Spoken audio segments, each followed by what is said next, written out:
नमस्कार। कार्यक्रम सीधा कुरा जनतासँग हेर्नको निमित्त न्यूज 24 टेलिभिजन हेरेर बसिरहनु भएका तमाम दर्शक महानुभावहरूलाई स्वागत छ। म वीरेन्द्र जैरो। स्थानीय तहका जनप्रतिनिधिहरूको कार्यकाल 5 महिनापछि अर्थात् जेठ 5 मा सकिँदैछ, तर सत्तामा रहेका दलहरू चाहिँ 7 महिनासम्म स्थानीय तह भद्रगोल बनाउने तयारीमा जुटेका छन्। 5 वर्षको कार्यकाल सकिनु अघि नै जनताले छानेका मान्छे तयारी अवस्थामा राख्नु पर्नेमा कहाँबाट आकाशवाणी हुन्छ, कताको बतासले कान भरिदिन्छ। सत्तामा रहेकाहरूलाई अहिले मङ्सिरमा चुनाव गराउने रहर लागेको छ। मङ्सिरमा स्थानीय तहको निर्वाचन गराउँदा 7 महिनासम्म स्थानीय तह जनप्रतिनिधिहरूबाट रिक्त हुन्छन्। स्थानीय तहमा भाँड भैलो गर्न सत्ता गठबन्धनमा रहेका दलहरू नेताहरू किन यति इच्छुक भइरहेका छन् त? नेपालको संविधानको धारा 225 हेर्नुहोस्। धारा 225 मा भनिएको छ, गाउँ सभा र नगरसभाको कार्यकाल निर्वाचन भएको मितिले 5 वर्षको हुनेछ। त्यस्तो कार्यकाल समाप्त भएको 6 महिनाभित्र अर्को गाउँसभा र नगरसभाको निर्वाचन सम्पन्न गर्नुपर्नेछ। सत्तामा रहेका नेताहरूलाई संविधानको यही धाराले उत्साहित बनाएको छ। अनुचित, बेकार र फजुलका गर्न नहुने काम दलहरू टाउकोले टेकेरै भए पनि गर्न खोज्छन्। धारा 225 को पहिलो वाक्यले भन्छ कार्यकाल 5 वर्षको हुन्छ। अर्को वाक्यले भन्छ कार्यकाल सकिएको 6 महिनाभित्र चुनाव गरिसक्नु पर्नेछ। एउटै धाराका दुई वाक्य आपसमा बाजिएका छन्। यही वाक्यमा टेकेर दलहरू मङ्सिरमा चुनाव गराउन खोजिरहेका छन्। संविधानको यो धाराले तपाईहरूलाई पनि अलमलमा पारे होला। अलमलिनु पर्ने केही पनि छैन। स्थानीय तहको निर्वाचनकै लागि बनेको ऐनमा कार्यकाल सकिनु 2 महिना अघि नै निर्वाचन गरिसक्नु पर्ने व्यवस्था छ। हेर्नुहोस् स्थानीय तह निर्वाचन ऐनको यो व्यवस्था पनि। स्थानीय तह निर्वाचन ऐनमा सदस्यको निर्वाचन गाउँसभा वा नगरसभामा कार्यकाल समाप्त हुनुभन्दा 2 महिना अगाडि हुनेछ भन्ने उल्लेख छ। संविधान ऐन धारा दफाको यो गङ्जागोल छाडौँ। एक सरल तरिकाले सोचौँ, कार्यकाल सकिएको 6 महिनापछि निर्वाचन गराउने भन्ने पनि दुनियाँमा कतै व्यवस्था लागू हुन्छ? 6 खर्ब खर्च गरेर 6 वर्ष लगाएर लेखिएको संविधानमै यस्तो अनौठो प्रावधान राखिएको छ। स्थानीय तहमा अविच्छिन्न उत्तराधिकारी नराख्ने हो भने रिक्त रहेको अवधिमा जिम्मेवारी कसले लिने, यो स्पष्ट नै छैन। यदि कार्यकाल सकिएकै जनप्रतिनिधिहरूलाई नै निर्वाचन नहुँदासम्म जिम्मेवारी दिने हो भने त्यो चाहिँ म्याद गुज्रेको औषधि बिरामीलाई दिए जस्तै हो। हाम्रो देशमा 2-4 वर्ष शान्ति भयो भने केही मान्छेहरूलाई उकुस मुकुस नै हुन थाल्छ। शान्ति बिथोल्ने नयाँ नयाँ एजेन्डा निकाल्न थाल्छन्। अब चाहिँ राजनैतिक स्थिरता होला, मुलुक अब सही ट्र्याकमा अगाडि बढ्ने भयो भन्ने लागिरहँदा संसद विघटन गर्ने भूत नै सवार हुन्छ। चौतर्फी विरोध र दबाव सृजना नभएको भए प्रचण्डले चाहे झै मुलुक अर्ली इलेक्सनमा गइसक्ने थियो। आउँदो चैत वा वैशाखमा स्थानीय तहको निर्वाचन गराउने र ताजा जनादेश पाएकाहरूलाई स्थानीय तह जिम्मा लगाउँदा आकाश खस्छ कि धरती फाट्छ? स्थानीय तहहरू भनेको विकाससँग र राजनीतिसँग प्रत्यक्ष जोडिने निकाय हुन्। यस्ता निकायलाई जनप्रतिनिधि विहीन बनाएर राख्ने सत्तारूढ दलका नेताहरूको चाहना बडो अनौठोको छ। हाम्रो देशमा धेरै कुरा भारतबाट फोटोकपी गरिएको छ। धम्की, गाली गलौजदेखि मल र औषधिमा समेत भ्रष्टाचारका काण्ड हेर्दा यस्तो लाग्छ विकृति जति सर्लक्कै नेपालमा फोटोकपी हुन्छ। विकृति फोटोकपी गर्न जान्नेले भारतको जस्तै नियमित चुनाव गराउने शैली किन फोटोकपी नगरेको? कोरोना आओस् कि बाढी पहिरो जाओस्, कुनै दल हार्ने सम्भावना होस् कि कसैले 2/3 बहुमत ल्याउने सम्भावना होस्, भारतमा चुनाव त समयमै हुन्छ। राम्रा कुरा सिक्नका लागि भारतमा पनि धेरै कुरा छन् हजुर। निर्वाचन आयोगले स्थानीय तहको निर्वाचन वैशाख 14 र 22 मा गराउन सरकारलाई सुझाव दिएको छ। आयोगको यो सुझाव के कारणले मुलुकको हितमा छैन? वैशाख 14 र 22 मा स्थानीय तहको निर्वाचन गराउँदा के नै अनिष्ट हुन्छ? यसको जवाफ सरकारले दिनै पर्छ। होइन भने बिना कारण मन लाग्दा चुनाव सार्ने, मोड चल्दा अर्ली इलेक्सन भन्ने यस्तो हुँदैन। सिस्टम लागू गर्ने ठाउँमा बसेकाहरूले आज मौसमले च्यालेन्ज गरेको छ भन्दै दिउँसै 2 पेग लगाए जस्तो गर्न पनि मिल्दैन। आउनु सुरु गर्नु जनताको चासो गुनासो र प्रश्न सहितको विशेष कार्यक्रम सीधा कुरा जनतासँग। लाइफ बोय, हात धुने समयका साथमा लाइफ बोय।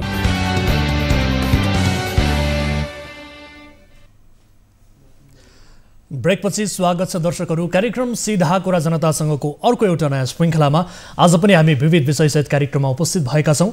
आम नागरिकसँग प्रत्यक्ष सरोकार राख्ने विषयहरूलाई कार्यक्रममा समावेश गर्दै ती विषयहरूको समाधानका लागि जवाबदेहिता सम्बन्धित सरोकारवाला निकायसँग खोज्ने प्रारूपको यस कार्यक्रममा आज हामीले सुदूरपश्चिम प्रदेशको भूमि व्यवस्था कृषि तथा सहकारी मन्त्रालयले कृषि सामग्री खरिदमा भ्रष्टाचार गरेको विषय प्रस्तुत गर्नेछौँ। 150 रुपैयाँ पर्ने एप्रोनलाई 1038 रुपैयाँमा खरिद गरेको भनेर देखाइयो। यसरी कृषि सामग्री खरिदमा झन्डै 44 लाख रुपैयाँ भ्रष्टाचार भएको विशेष रिपोर्ट र कृषि मन्त्रीसँगको कुराकानी आजको कार्यक्रममा हामी प्रस्तुत गर्नेछौँ। र त्यस्तै आजको कार्यक्रममा मोरङमा एक महिलाको अपहरण शैलीमा सामूहिक बलात्कार भएको छ।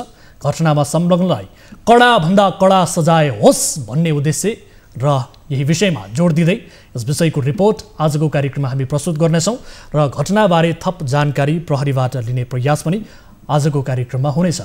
र त्यस्तै मध्य प्रदेशको राजपत्रमा नेपालको पुरानै नक्सा परेको विषयको रिपोर्ट पनि हामीसँग छ। विशेष गरी यो विषय सर्वत्र आलोचना भएपछि यो विषयको सरकारले गल्ती भयो भन्दै यसलाई सच्याएको छ। त्यसमाथि अहिले प्रदेशको नामाकरण र राजधानी तोकिएको प्रसङ्गलाई लिएर पनि विवाद भइरहेको छ, विरोध भइरहेको छ ठाउँ ठाउँमा। यो विषयको रिपोर्ट र सम्बन्धित व्यक्तिसँगको कुराकानी पनि आजको कार्यक्रममा हामी प्रस्तुत गर्नेछौँ। र त्यस्तै उदयपुर गाईघाटका श्याम भुजेलका दुबईमा रोजगारीका लागि पुगेका 2 छोरामध्ये एकको मृत्यु भयो र अर्काको अत्तोपत्तो छैन। तर परिवार भने यति बेला बिजोक अवस्थामा छ। यो हृदय विदारक रिपोर्ट पनि आजको कार्यक्रममा हामी प्रस्तुत गर्नेछौँ। यसबाहेक तपाईँ दर्शक महानुभावहरूसँगको प्रत्यक्ष कुराकानीमा हामी जोडिनेछौँ, जसका लागि हाम्रो टोल फ्री नम्बर 1660 011 2424, यसै गरी एनसेल नम्बर 98 015 72424 90 अर्थात् भाइबर नम्बर 9884 011 037 तपाईँका लागि खुला गरिसकेका छौँ। कुनै पनि आपद विपदमा पर्नु भएको छ, समाजमा वरपर कुनै पनि गलत गतिविधि अथवा विकृति विसङ्गति स्थानीय स्तरमा भएका खराब गतिविधिबारे जानकारी पाउनु भएको छ र त्यस उप खबरदारी गर्न चाहनुहुन्छ भने कार्यक्रममा प्रत्यक्ष रूपमा तपाईँले सहभागिता जनाउन सक्नुहुनेछ। र सँगसँगै देश विदेश जहाँ जस्तो सुकै अवस्थामा हुनुहुन्छ, समस्यामा पर्नु भएको छ, पीडामा पर्नु भएको छ भने तपाईँले आफ्ना समस्याहरू पनि कार्यक्रममा राख्न सक्नुहुनेछ। त्यसको समाधान खोज्नका लागि हामी मध्यस्थकर्ताको भूमिका निर्वाह गरि नै रहेका छौँ भन्दै कार्यक्रमको सुरुवात गरौँ ताली र गालीबाट। यसअघि हामीले सोधेको प्रश्न थियो, प्रतिनिधि सभाको पूर्ण कार्यकालको पक्षमा आन्दोलन गर्ने माओवादी केन्द्रका अध्यक्ष प्रचण्ड अहिले आफै अर्ली इलेक्सनको प्रस्ताव गरिरहेका छन्। यस्तो प्रस्ताव राजनैतिक स्वार्थ प्रेरित हो भन्नेले तालीमा र होइन भन्नेले गालीमा भोट गर्नुपर्ने थियो, जसअनुसार 62.28% अर्थात् 355 जनाले तालीमा र 37.72% अर्थात् 215 जनाले गालीमा मत जाहेर गर्नुभएको छ। यो मतलाई आधार मान्दा यस्तो प्रस्ताव राजनैतिक स्वार्थ प्रेरित हो भन्दै दर्शकहरूले तालीमा बढी भोट गर्नुभएको छ। अब ताली र गालीका लागि आजको प्रश्न, छोटो अवधिमा उच्च प्रतिफल पाउने प्रलोभनमा परेर क्रिप्टो करेन्सीमा गरिने लगानी नियन्त्रण गर्न नेपाल राष्ट्र बैंकले जारी गरेको निर्देशन जनहितमा छ भन्नेले तालीमा र छैन भन्नेले गालीमा भोट गर्न सक्नुहुनेछ। हाम्रो पात्रको एप्लिकेसनमा गएर ताली र गालीका लागि भोट गर्न सक्नुहुनेछ र भोटिङ सुरु हुन्छ। अब ढिलो नगरिकन आजको पहिलो विषय, सरकारी धन कसरी ब्रह्मलुट गर्नुपर्छ भन्ने एउटा गतिलो उदाहरण सुदूरपश्चिम प्रदेशले प्रस्तुत गरेको छ। 150 रुपैयाँ पर्ने एप्रोनलाई 1038 हालेर सुदूरपश्चिमको कृषि मन्त्रालयले खरिद गर्यो। एप्रोन मात्रै खरिद गर्दा 44 लाख हिनामिना गरेको आरोप प्रदेशको सार्वजनिक लेखा समितिले लगाएको छ। यो घटनाले त ओम्नी प्रभाव देशभर नै रहेछ भन्ने स्पष्ट पारेको छ। टिभी जर्नलिस्ट अर्जुन बोहराका साथमा तयार पारिएको यो रिपोर्ट हेर्नुहोस्। सुदूरपश्चिमको भूमि व्यवस्था कृषि तथा सहकारी मन्त्रालयले कृषि सामग्री खरिदमा आर्थिक अनियमितता गरेको पाइएको छ। कृषि मन्त्रालयले सामग्री खरिदमा आर्थिक अनियमितता गरेको हुन सक्ने भन्दै उजुरी परेपछि प्रदेशको सार्वजनिक लेखा समितिले छानबिन सुरु गरेको थियो। छानबिनपछि सार्वजनिक लेखा समितिले मन्त्रालयले 44 लाख भ्रष्टाचार गरेको निष्कर्ष निकालेको छ। 1038मा प्रतिथानको मूल्य राखेर खरिद गरिएको छ। यो झन्डै अब 40 लाख 39-40 लाख पर्छ। यो जुन हानि नोक्सानी पुग्ने कुरा भएको छ राज्यलाई, सरकारलाई यो चाहिँ अत्यन्त खेदजनक कुरा छ। मन्त्रालयले पशुपन्छीका लागि चाहिने औषधि, भ्याक्सिन र एप्रोन लगायत अन्य 15 किसिमका कृषि सामग्री खरिद गरेको छ। झन्डै 1 करोड 21 लाख मूल्य बराबरका सामग्री खरिद गरेको मन्त्रालयले 4500 थान एप्रोनमा मात्रै 44 लाख भ्रष्टाचार गरेको हो। प्रतिथान 150 रुपियाँ पर्ने एप्रोन मन्त्रालयले बजार मूल्यको झन्डै 6 गुणा बढी अर्थात् प्रतिथान 1038 रुपियाँका दरले खरिद गरेको सार्वजनिक लेखा समितिको दाबी छ। जबकि बजार भाव चाहिँ 160 पर्ने डिस्पोजल एप्रोनलाई कृषि मन्त्रालयले भ्याट बाहेक 1038 मा खरिदेको छ। अनि यस कारणले चाहिँ त करिब चाहिँ त हाम्रो राज्यलाई 40 लाख बराबरको नोक्सानी देखिएको छ। मन्त्रालयले खरिद गरेको एप्रोन गुणस्तरहीन मात्रै छैन, यसअघि खरिद गरेका एप्रोन समेत थन्काइएका छन्। मन्त्रालयले आर्थिक वर्ष 2077-78 मा कृषि सामग्री खरिदका लागि विनियोजन गरेको 4 करोड बजेट समेत नियम विपरीत मातहतका निकायले हस्तान्तरण गरेको सार्वजनिक समितिको ठहर छ। बजेट बाँडफाँड गर्दा मन्त्री स्तरीय गर्नुपर्ने भए पनि त्यो नभएको उनीहरूको दाबी छ। कृषि मन्त्रालयले जुन आर्थिक वर्ष 77-78 को वार्षिक स्वीकृति बजेटमा टोटल 4 करोड बजेट थियो। अनि टोटल 4 करोड बजेटलाई पहिलो कुरा त मन्त्री स्तरको निर्णय गरेर बजेट टुक्र्याउनु पर्दथ्यो, त्यो चाहिँ टुक्रिएको देखिएन। 4 करोडबाट नै यो केही कृषि सामग्रीहरू खरिद गरेको देखिएको छ।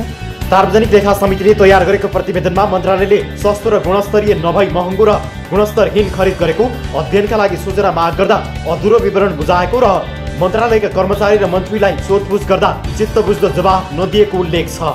यति मात्रै होइन, मन्त्रालयले पटक आह्वान गरेको बोलपत्रमा समेत त्रुटि देखिएपछि समितिले बोलपत्रको सूचना माग गरेकोमा मन्त्रालयले त्यो पनि उपलब्ध गराउन सकेको छैन। तर भूमि व्यवस्था, कृषि तथा सहकारी मन्त्रालयले भने छानबिन सहितको प्रतिवेदन सार्वजनिक हुँदा समेत कृषि सामग्री खरिदमा कुनै त्रुटि नभएको दाबी गर्दै आएको छ। लेखा समितिले होइन अब जुन एउटा सार्वजनिक रूपमा जस्तै मानव अब प्रस्तुत गरिएको छ त्यसको उहाँको जस्तै मानव अब एउटा अनुसन्धान गर्ने दायित्व हो गर्छ होइन। हामीले कमजोरी गरेका छैनौँ। यदि जस्तै मानव यसमा र फेरि पनि जस्तै मानव अब मन्त्रीलाई पनि अब निर्णय आएन त्यो छ भनिएको छ भने कुनै पनि चिज जस्तै मानव खरिद उसमा मन्त्रीको हात हुँदैन होइन। मन्त्री त्यो अब निर्णयमा हुँदैन, किनभने छुट्टै खरिद जस्तो समिति हुन्छ। प्रशासनिक रूपमा जस्तै मानव त्यो अनुसार नै मन्त्रालयले अगाडि बढाउँछ र त्यो अनुसार मैले पनि जस्तै मानव आफ्नो मन्त्रालयको एउटा मन्त्री भइसकेपछि मेरो पनि दायित्व हो। यदि कमजोरी गरिएको छ भने कुनै पनि कर्मचारी कमजोरी गरोस् भने त्यसमा चाहिँ अब हामीले उसले चाहिँ अब जुन अब गल्तीको भागीदार हुनुपर्छ। सामग्री खरिदका लागि मन्त्रालय र जीएस मेडी हेल्थ कन्सर्न बीच 2077 पुस 19 मा सम्झौता भएको थियो। मन्त्रालयले सार्वजनिक लेखा समितिको प्रतिवेदनपछि जवाफसहित प्रेस विज्ञप्ति नै जारी गरेको छ। समितिको प्रतिवेदनमा कृषि मन्त्रीले चित्त बुझ्दो जवाफ नदिएको उल्लेख गरेपछि आफ्नो कुनै संलग्नता नरहेको कृषि मन्त्री बिरिता चौधरीको दाबी छ भने लेखा समितिले कारबाहीको तयारी गरिरहेको छ। दर्शकहरू, यस विषयमा कुराकानी गर्नका लागि हाम्रो टेलिफोन सम्पर्कमा हुनुहुन्छ सुदूरपश्चिम प्रदेशको भूमि व्यवस्था, कृषि तथा सहकारी मन्त्री बिनिता चौधरी। मन्त्रीज्यू, यहाँलाई स्वागत छ कार्यक्रम सीधा कुरा जनतासँगमा। मन्त्रीज्यू सुन्दै हुनुहुन्छ? मन्त्रीज्यू सुनिरहनु भएको छ मलाई? दर्शक महानुभावहरू, यस विषयमा थप कुराकानी गर्नका लागि हामीले भूमि व्यवस्था, कृषि तथा सहकारी मन्त्री सुदूरपश्चिम प्रदेशको बिनिता चौधरीज्यूलाई टेलिफोन सम्पर्क मार्फत जोड्ने प्रयास गरिरहेका छौँ, किनभने मन्त्रीज्यू यति बेला लाइनमा हुनुहुन्छ। मन्त्रीज्यू, यहाँलाई स्वागत छ कार्यक्रम सीधा कुरा जनतासँगमा। यहाँले सुनिरहनु भएको छ अहिले? ठिक छ, मेरो आवाज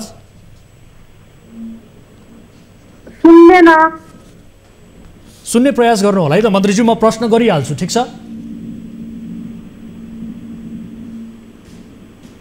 मन्त्रीज्यू सुन्दै हुनुहुन्छ मलाई? हजुर हजुर हजुर। अब 150 रुपियाँ पर्ने एप्रोनलाई 1034 रुपियाँ हालेर कुलमा 44 लाख चाहिँ भ्रष्टाचार गरेको भन्ने आरोप तपाईँलाई लाग्यो? यति ठुलो गम्भीर आरोप लागेको छ, के हो यसको वास्तविकता? के भन्नुहुन्छ? अब यो त जुन आरोपहरू लागेको छ यसमा होइन, अब मन्त्रालयले प्रक्रियागत रूपमा जुन अब त्यो खरिद गरिएको छ हजुर होइन। अब जो अब एउटा डकुमेन्टहरू जस्तो सार्वजनिक लेखा समितिले डकुमेन्टहरू पुरा नपाएर सिधै ट्रान्सफर गरिएको छ भनिएको छ फेरि त्यसमा अब एप्रिल मात्र होइन, अब धेरै अब 15वटा आइटमहरू छ होइन। अब त्यो अनुसारलाई त्यो अब जिम्मेदारी पत्रिका पठाएको छ र अब त्यो चाहिँ अब पुगेको छैन भने सबै चाहिँ डकुमेन्टहरू सुरक्षित छ, त्यो सबै आजै जस्तै मानव जुन मन्त्रालयले यो चाहिँ प्रक्रिया जुन गरेको छैन भन्ने सबै दिइसकेको छ। जो आरोपहरू लागेको छ होइन, जुन नगद छ त्यो अब त्यो मानव सार्वजनिक लेखा समितिले जुन अनुगमन होइन अनुसन्धान गर्ने उसको दायित्व हो गर्दैछ। हामी जुन आरोपहरू छ त्यो चाहिँ गलत हो, आरोप गलत हो। हजुर मन्त्रीज्यू, एप्रोन किन्ने थन्क्याउने खरिदका लागि छुट्याएको रकम सामान नकिनेर नगदै बाँडेको भन्ने आरोप संसदको समितिले नै लगाएको स्थिति छ। यसबाहेक अन्य धेरै आरोपहरू तपाईँमाथि लागेको छ। यसरी अनियमितता गरेका छैनौँ मात्रै भनेको भरमा चाहिँ जनताले पत्याउँछन् त अब त्यो अब सामान किन्ने उसमा अब जिल्लामा बाँडेको आवश्यकता अनुसार गएको छ होइन। अब जस्तो मानव यो हाम्रो मन्त्रालय पशुपन्छी अन्तर्गतमा पनि जोड्छ र त्यो अनुसारमा जस्तो मानव स्वास्थ्य सम्बन्धी हरेक चिज अब जतिबडीहरूका गाडी बढ्छ नि त, त्यो अनुसार आवश्यकता अनुसार जिल्लामा दिएको छ। आवश्यकता अनुसार खरिद गर्नु भएको छ, ठिक छ। तर 150 रुपैयाँ पर्ने एप्रोनलाई 1034-38 रुपैयाँ तपाईँहरूले हाल्नु भएको छ। यो डिफ्रेन्सेस हेर्नुहोस् त के भन्ने। त्यसमा त अब समितिले अब छानबिन गर्छ होइन। अब त्यसमा अब कति त्यो पर्छ त्यसपछि जस्तै अब समितिले त छानबिन गरेर निष्कर्ष नै निकालिसक्यो नि। 44 लाख रुपैयाँ भ्रष्टाचार भयो त्यो इभिडिङमा नै भएको छ होइन। त्यसै चाहिँ मन्त्रालयले खरिद गरेको छैन र यो विषयमा चाहिँ अब खरिद समिति छ त्यो मार्फत चाहिँ अब के त्यो प्रक्रिया हो त्यो लिउन् भन्ने पनि अब त्यो अगाडि मानवले समितिले अब छानबिन गर्छ नि त। अब सार्वजनिक लेखा समितिले निष्कर्ष नै निकालिसक्यो, 44 लाख रुपैयाँ भ्रष्टाचार भएको भनेर निष्कर्ष नै निकालिसकेको स्थिति छ नि त होइन। अब 44 लाख भ्रष्टाचार गर्यो भनेको छ अनि 44 लाखको सामान किन्यो भन्छ, 44 लाख चाहिँ भ्रष्टाचार गर्यो भने अब कसरी मिल्छ र त्यो पनि बुझ्छु न। ठिक छ, तपाईँहरू भनिरहनु भएको छ हामी ठिक छौँ, हामीले भ्रष्टाचार गरेको छैन, यो आरोप मात्रै हो भन्ने तपाईँहरूको यदि ठहर हो र संसदीय समितिले निष्कर्ष नै निकालेको भन्ने पनि तपाईँलाई मैले जानकारी गराएँ। त्यसो भए यसो गरौँ त मन्त्रीज्यू, यो विषयमा भ्रष्टाचार भयो नभएको अनुसन्धान गरिपाउँ भनेर तपाईँहरूले एउटा पत्र चाहिँ अख्तियारलाई लेख्न सक्नुहुन्छ त? अख्तियारलाई त मैले कसरी लेख्नु पत्र? त्यो त जस्तो मानव लेखा समितिले अब प्रक्रिया अगाडि बढाएको छ, तपाईँहरूले लेख्न सक्नुहुन्छ। यदि तपाईँहरूलाई भ्रष्टाचार ठिक छ मन्त्रीज्यू, तपाईँलाई समितिमा त हुँदैन नि त। त्यो जस्तो मानव इभिटिङमा भएको छ होइन, प्रक्रिया पुगेको छ छैन भनेर त्यो अब समितिले चाहिँ अगाडि बढाएको छ, अनुसन्धान गर्छ, अनुगमन गर्छ, छानबिन गर्छ। हामी नगर्ने काम भनेको छौँ गरोस्। मन्त्रीज्यू, यति ठुलो गम्भीर आरोप लागेको छ अनि त्यसमाथि तपाईँले आरोप लागिसकेपछि यसलाई आरोप मात्र हो भनिरहँदा अख्तियारलाई एउटा पत्र लेख्नुहोस् न त छानबिनका लागि भनेर। आरोप मात्र भनेको छैनौँ नि, जहिले भन्दा पनि अब यसमा अब छलफल गरेर के हो जस्तो मानव उसले गर्न सक्छ होइन। हजुर, अब त्यो जस्तो मानव अब अख्तियारले गर्न मिल्दैन भन्ने पनि होइन, हामीले चाहिँ त्यो अब समितिले चाहिँ अब छानबिन गर्न मिल्दैन भन्ने पनि होइन। समितिको दायित्व हो, समितिले गर्छ होइन, अब गरिराखेको छ होइन। त्यो अनुसारमै जस्तो मानव जो प्रक्रियागत रूपमा जो समिति जो खरिद समिति छ त्यो समिति मार्फतलाई गरिएको छ। अब कमजोरी छ भने त त्यो अनुसार नै जस्तो मानव समितिले निकाल्छ नि त बाहिर। भनेपछि अब खरिद समितिले फेरि छानबिन गर्ने भयो नि त? त्यो समितिले त अगाडि बढाइराखेको छ नि त। अब यो विषयमा यति ठुलो हङ्गामा भइसक्यो मन्त्रीज्यू होइन, न्युज पनि आइसक्यो, तपाईँले भनेअनुसार यो आरोप मात्रै हो भनिरहनु भएको छ। अब तपाईँ चाहिँ के गर्नुहुन्छ त बताउनुहोस् त, के छ त तपाईँको योजना? यो विषयमा त जस्तै मानव नै तपाईँले त्यो एउटा आरोप जस्तो मानव जुन भ्रष्टाचार गर्यो भनेको छ त्यसपछि कतिवटा गुनामा मन्त्रालयले यो प्रक्रिया पुर्याएको छैन भनेर पनि समितिले भनेको छ नि त। जस्तै मानव पत्रिकामा ननिकालेको भनेको त्यो प्रमाण त हामीसँग यथार्थ रूपमा छ नि त, त्यो प्रमाण पनि त हेर्नु पर्यो। कस्तो प्रमाण अलिकति स्पष्ट पारिदिनुहोस् त, अलिकति स्पष्ट पारिदिनुहोस् त। तपाईँले जुन भनिरहनु भएको छ नि यसलाई अलिकति मैले बुझेन, स्पष्ट पारिदिनुहोस् के प्रमाण छ तपाईँहरूसँग? जस्तै मानव समितिले अब पत्रिकामा निकालेन भनेको छ होइन। हजुर, अब खरिद ऐन अनुसार जस्तो मानव हामीले अब 5 लाखभन्दा माथि गयो भने त्यसरी खरिदै गर्न मिल्दैन होइन। अब नयाँ पत्रिकामा अब पहिलो उसमा निकालेको छ, त्यसपछि दोस्रो पटक जस्तो मानव नागरिक दैनिकमा निकालेको छ, एउटा सबै छ नि त प्रक्रियागत रूपमा गएको छ। त्यो प्रमाण हेर्ने कि नहेर्ने जस्तै मानव त्यो प्रमाण हेर्ने ल ठिक छ। त्यसबाहेक 150 रुपैयाँ पर्ने एप्रोनलाई 1038 रुपैयाँ हालेको भनेर पनि समितिले देखाएको छ नि त, यसलाई के गर्ने त? त्यही समितिले छानबिन गर्छ होइन। अब त्यो इडिटिङमा भएको छ त्यसपछि जस्तो मानव आपूर्तिले अब के त्यो उसमा के हो कस्तो सामान त्यो त छानबिन हुन्छ नि त। हामीले नगर्ने भनेका छैनौँ, समितिले चाहिँ छानबिन अगाडि बढाएको छ। अब हेर्नुहोस् है मन्त्रीज्यू, तपाईँलाई म प्रश्न गरिरहेको छु, तपाईँको मन्त्रालयको कुरा यसरी बाहिर आइरहेको छ भनेपछि अब समितिले छानबिन गर्छ नि त भन्ने कुरा तपाईँले गरिरहनु भएको छ। तपाईँ आफ्नो तर्फबाट चाहिँ के गर्नुहुन्छ यति ठुलो गम्भीर आरोप लागिसकेपछि भन्ने मेरो प्रश्न हो तपाईँले? अब मैले त जस्तै मानव मन्त्रालयको एउटा मन्त्री भएको हैसियतले के हो त मैले पनि त आफ्नो ठाउँमा अनुसन्धान गर्दैछु नि त। वास्तवमा कमजोरी गरिएको छ भने अब कसले गरिएको छ त्यसमा अब मानव जसले वास्तविक कमजोरी गरेका छन् अब त्रुटि भएको छ भने त मानव जसले गरेको छ त्यसले त त्यो गर्नु पर्यो नि त। अब फेरि त्यसमा मैले त त्यसमा समितिमा छैन। तपाईँले पनि आफू मातहतका जति पनि निकायहरू छन् ती निकायहरूमा पत्राचार गर्नु पर्ला, भनौँ न यसका लागि छानबिनका लागि भनेर तदारुकता देखाउनु पर्ला, त्यो त देखिएको छैन नि। त्यो त हामी त गरिराखेका छौँ नि त। के गरिरहनु भएको छ भन्नुहोस् न त। त्यो भनेर त्यो अब त्यो गरेका छौँ होइन, अब नगरेको होइन। किनभने जस्तोमा अब मन्त्रीले अब यो भयो त्यसपछि अब यति छ भन्ने होइन, हामीले पनि यसमा त्यो गलत नहोस्, यो भ्रष्टाचार नहोस् भनेर हामी पनि लागेका छौँ। यदि चाहिँ त्यो भएको छ, यदि जसमा त्यो अनुसार त्यो रीति गरेका छन् भने हामी त्यसलाई छोड्नुपर्छ भनेका छैनौँ नि त। भनेपछि अब यो तपाईँहरूको ठिक छ, मैले चाहिँ त्यो चाहिँ आफ्नो ठाउँमा एउटा जुन त्यो अनुसार जस्तोमा अब अनुसन्धानहरू गरिराखेका छौँ होइन। अब के हो त त्यो आइसकेपछि चाहिँ अब खोजी गर्नुपर्छ, त्यसको चाहिँ अब यथार्थ रूपमा के हो भने मैले पनि आफ्नो ठाउँमा लागेको छु, त्यो अनुसार मैले लागेकै छैन भन्ने होइन। भनेपछि कहाँबाट कमजोरी भएको रहेछ, कोबाट कमजोरी भएको रहेछ, यदि पत्ता लाग्यो भ्रष्टाचार भएकै रहेछ भने त्यस पछाडि के हुन्छ, तपाईँले लिने एक्सन चाहिँ के हुन्छ बताउनुहोस् त। अब यदि वास्तवमा जस्तो मानव यथार्थ रूपमा भ्रष्टाचार नै भएको छ होइन, यो कमजोरी नै गरेका छन् भने त जस्तो मानव त्यसको त जस्तो हामीले के प्रक्रिया अगाडि सार्नुपर्छ त्यो त अब सार्न तयार छौँ नि त। त्यो हामीले चाहिँ ढाकछोप गर्नुपर्छ भन्ने होइन। तपाईँहरूको यो ठिक छ मन्त्रीज्यू, ठिक छ, भोग्नुपर्छ भनेकै छ। अब तपाईँहरूको यो छानबिनको निष्कर्ष चाहिँ कहिले निस्किन्छ त? यो छानबिनको प्रतिवेदन कहिले निस्किन्छ त? तपाईँले जुन आफ्नो तर्फबाट गरिरहनु भएको छ यो छानबिनको प्रतिवेदन कहिले आउँछ त? छानबिनको प्रतिवेदन त अब त्यो अगाडि बढेको छ होइन, त्यसपछि अब समिति छ, समितिले छानबिन गर्छ। अब के हो त्यो होइन, त्यो आउँछ कहिले, कति समयमा आउँछ बताउनुहोस् न, किनभने जनतालाई तपाईँहरूले क्लियर त पार्नु पर्यो नि छिटोभन्दा छिटो होइन। सार्वजनिक लेखा समितिले नै निष्कर्ष निकालिसकेको छ, अब तपाईँले आफ्नो तर्फबाट खरिद समितिले छानबिन गर्छ भनिरहँदा कहिलेसम्म यसको प्रतिवेदन आउँछ त भन्नु पर्यो नि त तपाईँले। अब यसको त आउँछ त छिटो आउँछ, जस्तो माने यो हामीले आउन भनेका छैनौँ होइन। त्यसपछि उसले आजै चाहिँ हामीले यो चाहिँ गरेको हो भनेर जो लेखा समितिले निकालेको छ त्यो त दिइसकेका छौँ होइन। अब त्यो अनुसार नै जस्तो मानव यसमा अब मन्त्रालयले चुप्प लागेको छ होइन, गरेकै छैन भन्ने होइन होइन। किनभने अब कुन कुन त्यो गरेको छ त्यो चाहिँ हामी बाहिर दिइसकेका छौँ होइन। आजै जस्तो मानव अब सार्वजनिक रूपमा अब पत्रकारहरूसँग त्यो गरेर यो हो भनेर चाहिँ दिइसकेका छौँ। अब जो छ त्यो अनुसार फेरि पनि हामी बसेर वास्तवमा त्यो अब रेटहरू जो अब अलि अब रेटहरू फरक पर्यो भन्ने छ, त्यो विषयमा पनि तुरन्त चाहिँ त्यसको चाहिँ अब छानबिन। अब यो विषय बाहिर आइसके पछाडि अन्तिम प्रश्न तपाईँलाई मेरो, यो विषय बाहिर आइसके पछाडि भ्रष्टाचार भएकै छैन भन्ने तपाईँको दाबी हो कि अथवा कमजोरी भएको हुनसक्छ हामी छानबिन गर्दैछौँ भन्ने तपाईँको भनाइ हो? भएकै छैन भन्ने दाबी हो कि अथवा के हो? अब यो विषयमा जस्तो अब 44 लाखको सामान छ, जस्तै अब 44 लाखको नै भ्रष्टाचार भयो भनेपछि सामान पनि आएको छ होइन। ल सामान आएकै छैन भन्ने पनि छैन। अब त्यसमा जस्तै अब सामानको उसमा अब रेटहरू फरक पर्न सक्छ होला र त्यो जस्तै मानव जानी जस्तो मानव हाम्रो भित्र हाम्रो मन्त्रालयका कर्मचारीले गरेका छन् होइन। त्यो गरेका छन् भने मेरो मन्त्रीको हैसियतले होइन, मेरो अब दायित्व हो त्यो यथार्थ रूपमा जानी गल्ती गरेका छन् भने त्यसको चाहिँ अब जसले जहाँबाट अब कमजोरी भएको छ त्यसले चाहिँ अब गल्तीको भागीदार हुन्छ।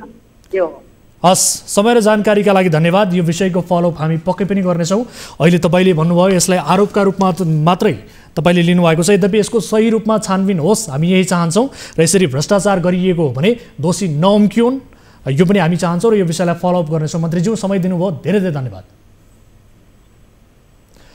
दर्शक महानुभावहरू, यो विषय हाम्रो फलोअपको विषय रहनेछ। 150 रुपैयाँ पर्ने एप्रोनलाई 1038 रुपैयाँ हालेर कुल 44 लाख रुपैयाँ हिनामिना भएको भनेर त्यहाँ सार्वजनिक लेखा समितिले यो निकालेको निष्कर्षमा देखाएको अवस्था छ र यस विषयलाई हामी फलोअप पक्कै पनि गर्नेछौँ र अन्य आम नागरिकको पनि यसमा ध्यान आकर्षण होस् र यसको जवाबदेहिता, यसको भनौँ न पारदर्शिता भएको छ कि छैन, यसबारे आम जन नागरिकले पनि चासोका साथ यो विषयलाई फलोअप गर्नका लागि हामी अनुरोध गर्न चाहन्छौँ। हामी कार्यक्रममा देखाउने नै छौँ। अब अर्को विषयतर्फ यहाँको ध्यान आकर्षण गराउन चाहन्छु। यति बेला इटहरीबाट काम सकेर बहिनीको घर जाने क्रममा शुक्रबार राति एक महिला मोरङको गछिया पुगिन्। गछिया पुगेपछि बहिनीको घर पुग्ने बाटो बिर्सिन्। बाटो सोद्धा एक गाडीका चालकले मैले देखेको छु बस्नुहोस् भन्दै आफ्नो गाडीमा चढाए। गछियाबाट बहिनीको घर धेरै टाढा थिएन, तर रामबहादुर नेपाली नामका ती चालकले 1.5 घण्टा गाडीमा घुमाए अनि स्थानीय श्रेष्ठ होटल पुर्याए। होटलका सञ्चालक समेतको संलग्नतामा महिलामाथि रातभर कुकृत्य भयो। बढी रक्तस्राव भएका कारण महिलाको अवस्था गम्भीर छ। होटलको कोठा समेत रगताम्य अवस्थामा भेटिएको छ। टिभी जर्नलिस्ट तारा आचार्यको सहयोगमा तयार पारिएको आङ नै श्रृङ्ग हुने यो कहाली लाग्दो रिपोर्ट हेर्नुहोस्। मोरङको सुन्दर हरैचा नगरपालिका 4 बलियामा एक महिला विरुद्ध सामूहिक बलात्कार भएको छ। इटहरीबाट बहिनीको घर जाँदै गरेकी महिला विरुद्ध सामूहिक बलात्कार भएको हो। पहिले अपहरण, त्यसपछि भयो बलात्कार। बेलबारी नगरपालिका 4 की 33 वर्षीय महिला काम गर्न इटहरी जाने गरेकी थिइन्। काम सकेर साँझ उनी गछिया स्थित बहिनीको घर फर्कदै थिइन्। इटहरीबाट बस चढेर शुक्रबार साँझ करिब 6 बजे गछियासम्म पुगिन्, तर बहिनीको घरसम्म पुग्ने बाटो बिर्सिन्। बाटो सोद्धा रामबहादुर नेपालीले बहिनीको घरसम्म पुर्याइदिने भन्दै प्रदेश नम्बर 2010016227 नम्बरको गाडीमा चढाए। बहिनीको घर पुर्याइदिन्छु भनेका नेपालीले 1.5 घण्टासम्म गाडीमै घुमाएर सुन्दर हरैचा 4 बलियामा रहेको Shrestha hotel and family lodge पुर्याए। सोही लजमा ती महिलामाथि रातभर सामूहिक बलात्कार भएको प्रहरीले जनाएको छ। बलात्कृत महिलाको अत्याधिक रक्तस्राव भएका कारण अवस्था गम्भीर छ। बलात्कार भएको भनिएको श्रेष्ठ होटलको कोठामा पनि रगत लतपतिएको र उनलाई अस्पताल ल्याउन प्रयोग भएको गाडीमा पनि रगतका टाटा बसेको पीडित महिला परिवारका सदस्यले बताएका छन्। उनको अहिले कोशी अस्पताल विराटनगरमा उपचार भइरहेको छ। पुर्याइन्छु पस भन्नु होला भनेको भरे जङ्गलतिर कहाँ घुमाएर 1 घण्टा 1.5 घण्टा पछाडि यसको ल्याउनु त सुरै गर्दैन अनि ल्याउनु सुरै गर्दैन। मलाई होटलमै राखिरहेको थिएँ। त्यसको त्यो उस्ताभित्र लगेर चुकुलाएर उनीहरू राखेर भनेको मारेर कता लगेर राख्नु भन्ने थियो कि उनीहरूलाई चाहिँ सुर। अनि मैले चाहिँ मोबाइल मेरो स्विच अफ पारेर लुकाइदिएछ। सिरानी मुनि हालेछ। अनि सिरानी मुनि हाल्दाखेरि काहीँ छैन। अनि एकछिन यस्तो होस आउँछ, त्यो बेहोस बनाउने दबाई खुवाएछ मलाई। होटल सञ्चालक पनि बलात्कारमा संलग्न रहेको आरोपमा होटल सञ्चालक 36 वर्षीय अर्जुन श्रेष्ठ पक्राउ परेका छन्। सोही होटलमा काम गर्ने आरती श्रेष्ठलाई पनि नियन्त्रणमा लिइएको छ। बलात्कारको घटनामा संलग्न भएको भनिएका 27 वर्षीय मनोज श्रेष्ठ र झापा घर भएका रामबहादुर नेपाली फरार छन्। उनीहरूको खोजी भइरहेको प्रहरीले बताएको छ।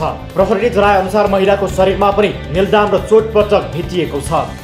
डिब्बामा थियो त्यो दियो। अनि त्यहाँबाट प्लास्टिकको कागजमा यस्तो प्लास्टिकको उसमा हुँदछ त्यो च्यातेर तल यति हात डुबा यति लगेर यति नै यहाँदेखि हुँदो। अनि यसो गरे म अनि त्यतिखेर नि मलाई थाहा छैन। नि भरे बुढो गएको पनि थाहा नै छैन। अनि भरे के गर्छ भने अनि माथि नै लग्यो उसको कोठामै नै त्यो दार्जिलिङमा ज्याम भएकोले चाहिँ माथि लगेछ। अनि भरे अनि बुढो जान थाल्यो चाहिँ तल घिसार्दै यति कमरदेखि उँधो चाहिँ घिसार्दै उँभो चाहिँ टाउको चाहिँ केही नगरी ल्याए। बेहोस बनाएर बलात्कार। शुक्रबार रातभर बन्धक अवस्थामा बलात्कृत भएकी महिलाले शनिबार बिहान आफ्नो बहिनीलाई खबर गरेकी थिइन्। बहिनीले नै होटल पुगेर अस्पताल लगेकी थिइन्। अस्पताल लैजाँदा होटल सञ्चालक अर्जुन पनि सँगै आएका थिए। उनलाई अस्पतालबाटै प्रहरीले नियन्त्रणमा लिएको थियो। होटल सञ्चालक श्रेष्ठमाथि पीडित महिलाकी बहिनीलाई पनि दुर्व्यवहार गरेको आरोप छ। प्रहरीका अनुसार प्रारम्भिक अनुसन्धानले महिलालाई बेहोस बनाएर क्रनी गरेको देखाएको छ। जेल त होला नि के हो त के छ उपाय त। मलाई उसले मार्नै जिताएकै हो।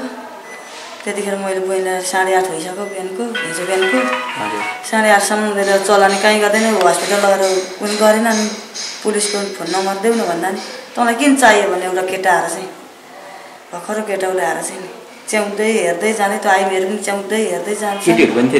थुप्रो थियो नि स्टाफ हाम्रो स्टाफ छ भनेर। अनि बहिनीले त्यो एउटा त्यही दार्जिलिङकोलाई चाहिँ कुटी नि त। पीडित महिलाका 4 वर्ष र 17 महिनाका 2 छोरी छन्। पीडित महिला सपरिवार खोटाङबाट गत असोजमा मोरङको बेलबारी बसाइ सरेर आएका थिए। उनका श्रीमान 2 महिना अघि पहाड घर खोटाङ गएका थिए। त्यो अपराधी त अब पुरै जति तोकेको हुन्छ त्यति जेल गए हुने 3जना। यहाँबाट चाहिँ पुडी खोलाको पुलबाट चाहिँ लिएर गएर माथि जङ्गल लगाएर छ। उसको भनाइले हामी त थियौँ न, घरमा थियौँ, फोन नम्बर पनि अब सम्पर्क हुन सकेन, फोन नम्बर पनि उसले बोकेछ कि के गर्यो, अनि ल्याएर फेरि आफ्नो दोकानमा राखेर ढुट्टो पारेछ। अब मिल्काउनलाई खोजेर छ तर अलिक यो उसै भएर नसकेको रहेछ मिल्काउन।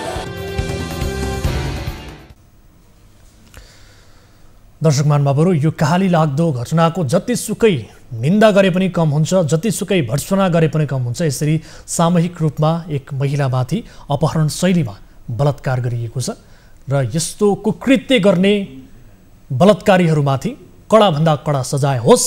हामी सोही कुरालाई जोड दिँदै यो रिपोर्ट यहाँहरू समक्ष प्रस्तुत गरेका छौँ र यसै विषयमा थप जानकारी लिनका लागि हामीले टेलिफोन सम्पर्कमा जोड्ने प्रयास गरिरहेका थियौँ जिल्ला प्रहरी कार्यालय मोरङका डिएसपी मन्जिल मुकारुङलाई, तर उहाँको फोन अहिले लाग्न सकिरहेको छैन मलाई जानकारी प्राप्त भएअनुसार।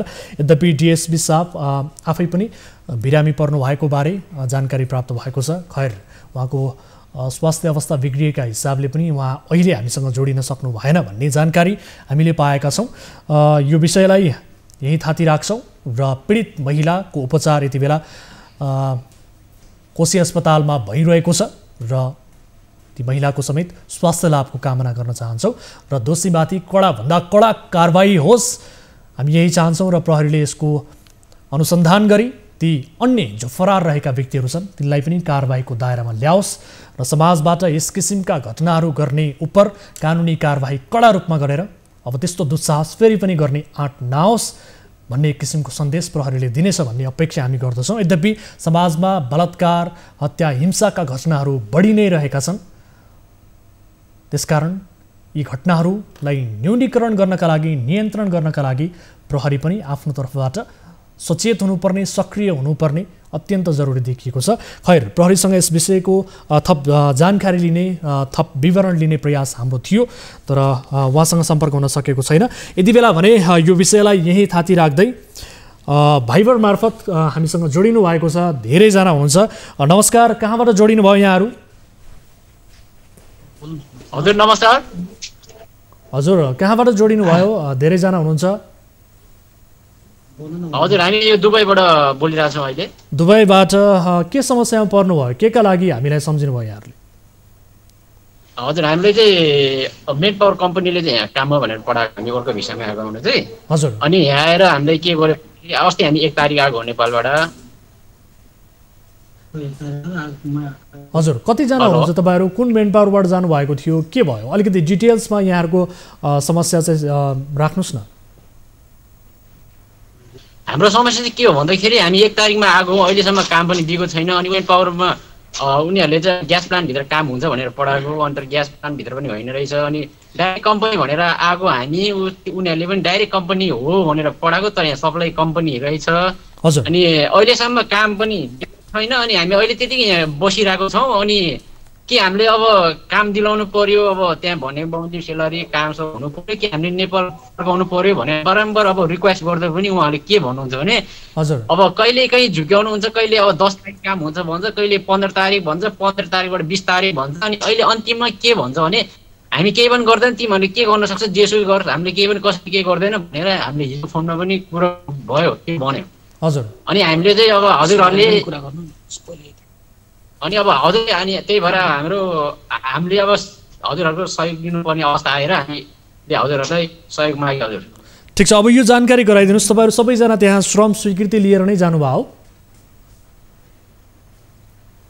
हजुर हजुर, हामी सबैजना श्रम स्वीकृति लिएर आएको। हाम्रो यो मेन पावर चाहिँ यो सामाकोशी टोखा जाने बाटो टोखा 10 मा छ। फरेभर ह्युमन सुनप्राली हो हाम्रो यो मेन पावरको चाहिँ। मेन पावर डाइरेक्टर चाहिँ हाम्रो भीम राई हुनुहुन्छ। उहाँलाई हामीले बारम्बार कन्ट्याक्ट गर्दा पनि उहाँले झुकाइराख्नु भएको छ। भोलि हुन्छ, पर्स हुन्छ भनेर भन्नुहुन्छ, काममा हुन्छ भन्नुहुन्छ। अहिले हामी यहाँ आएको 1 तारिक आएको, आज 22-23 तारिक भइसक्यो। हाम्रो पिसिआर मन पनि गरेको छैन। भोलि कथङ्काल हामीलाई केही भएर रोग लागेमा केही भयो भने कथङ्काल हामी उपचारबिन भएर पनि मर्न सक्ने अवस्था हुन्छ। यहाँ हाम्रो न आइडी बनाएको छ, न केही छ, आइडी नभइकन यहाँ उपचार पनि गर्न पाइँदैन। त्यो भएर हामीलाई एकदम समस्या परेछ अहिले। मेन पावरले पहिला दुबईको चाहिँ सरकारी कम्पनी हो, 6 महिना आउन जान पाइन्छ, 1700 यहाँ ग्यारेन्टी गरेर पठाइन्छौँ हामी।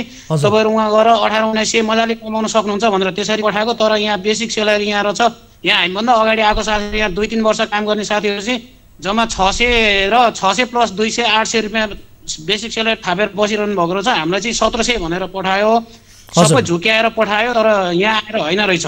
अनि त्यो फ्री भिसा फ्री टिकट पठाएको रहेछ। हामीले यहाँको जुन यहाँको अब हाम्रो लिडरलाई हामीले सोध्यो, हामीले त्यति पैसा तिरेर आयो, हामीले काम भन्दै यहाँबाट उनीहरूले चाहिँ फ्री भिसा फ्री टिकट पठाएको, हामीलाई त्यस्तो सर्कलवाला छैन। अब उसले के भन्छ भने जसरी आएको त्यसरी त हामीलाई मतलब छैन भन्छ यहाँको जुन हाम्रो लिडर एउटा यहाँको क्याम्पसले चाहिँ। अनि हामीले नेपालबाट फोन गऱ्यो भने त्यहाँको क्याम्पसले भन्छ फेरि यहाँ क्याम्प कुरो गऱ्यो भने तिम्रो नेपालको एजेन्टसँग कुरो गरेर हामीलाई मतलब छैन भन्छ। अनि हामीले अब गर्ने उयो भनेको केही पनि देखेन। अब त्यही भएर अब मेन पावरले तिमीहरूले के गर्न सक्छ गर भनेर भनेको हुनाले अब हामीले चाहिँ तपाईँहरूको सहयोग आवश्यकता परेको हुनाले तपाईँहरूलाई सम्झेको। हजुर के कसरी हुन्छ हामीलाई सहयोग र मेन पावरबाट हामीले पैसा उसले आउने जति असुल्यो हामीसँग पैसा कसैसँग 1,70,000सम्म लिएर 1 लाखदेखि लिएर 1,70,000सम्म पैसा हामीसँग लियो। यहाँबाट चाहिँ फ्री भिसा फ्री टिकट पठाएको छ दुबईको लागि। हजुर अब तपाईहरु सबैजनालाई जतिजना हुनुहुन्छ जतिजना मैले देखिरहेको छु तपाईहरु सबैजना एउटै कामका लागि भनेर जानु भएको हो कि अथवा फरक काम फरक कम्पनीमा तपाईहरुले सबैजना एउटै कामका लागि एउटै कामको लागि एउटै कम्पनीमा आएको सर हामी। हजुर अब तपाईहरुले पुर्याउने एजेन्टको नाम भनिदिनुहुन्छ, उहाँको सम्पर्क नम्बर पनि हामीलाई पठाउनु होला र सँगसँगै तपाईहरुको अब चाहना चाहिँ के हो त? त्यही चाहिँ सम्झौता अनुसारको रोजगारी होस् भन्ने हो कि अथवा तपाईहरु अब हजुर हाम्रो चाहना भनेको सर कि हामी नेपालै आउने हो कि हामीलाई यहाँ भनेको जति उसले हामीलाई 1700 भनेर पठाएपछि 1700 सेलेरी हामीलाई दियोस्, हामीलाई बेसिक सेलेरी कि 1700 दियोस्, कम्पनीमा काम दियोस्। यो कम्पनी चाहिँ कम्पनी पनि होइन रहेछ, सप्लायर्स कम्पनी रहेछ सर। यहाँ आज 2 दिन यो ठाउँमा काम गर्यो भने 2 दिन फेरि अर्कै ठाउँमा गएर काम गर्यो भने बाहिर रोडमा काम गर्न पर्ने त्यस्तो रहेछ, कम्पनी पनि होइन रहेछ। एकदम हामीलाई चाहिँ ढाँटेर पठायो। यदि उसले हामीलाई काम लाउन सक्छ भने ठिक छ, हामीलाई भनेको बेसिक सेलेरी अनुसार त्यो अनुसार हामी काम गर्छौँ, हामी कमाउन आएको हो होइन। यति सक्दैन भने हामीलाई नेपाल झिकाइदियोस्, हाम्रो लगानी फिर्ता हुनु पर्यो सर। हस् मेन पावरसँग सम्बन्धित एजेन्ट र मेन पावरका सञ्चालकको थप डिटेल्स हामीलाई पठाइदिनु होला, हामी कुराकानी पक्कै पनि गर्नेछौँ। यद्यपि तपाईँहरू श्रम स्वीकृति लिएरै नै जानुभएको रहेछ, त्यति हुँदाहुँदै पनि सम्झौता अनुसार किन त्यहाँ तपाईँहरूलाई काम दिइएन अथवा यसरी अल्पत्र पार्ने काम गरियो यसबारे हामी बुझ्नेछौँ। तपाईँहरूलाई मद्दत गर्ने कोसिस हाम्रो तर्फबाट रहनेछ।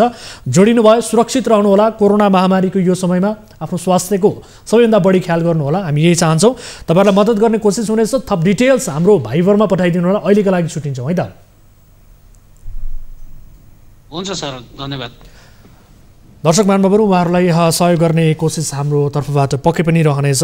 यद्यपि वैदेशिक रोजगारीका समस्याहरू हामीले दिनहुँ जसो कार्यक्रम मार्फत प्रस्तुत गर्दै आएका छौँ। वैदेशिक रोजगारीमा देखिएको व्यतिथि उजागर गर्नु भनेको यस कार्यक्रमको प्रमुख प्राथमिकतामा पर्ने विषय पनि हुन्। त्यसकारण यी विषयहरू हाम्रो प्राथमिकतामा पर्छन् र उहाँहरूलाई मद्दत गर्ने कोसिस हाम्रो तर्फबाट रहँदै आएको छ र रहनेछ, हामी यही भन्दछौँ। र अन्य विविध विषयहरू कार्यक्रममा समावेशन पालो भएको छ ब्रेकको।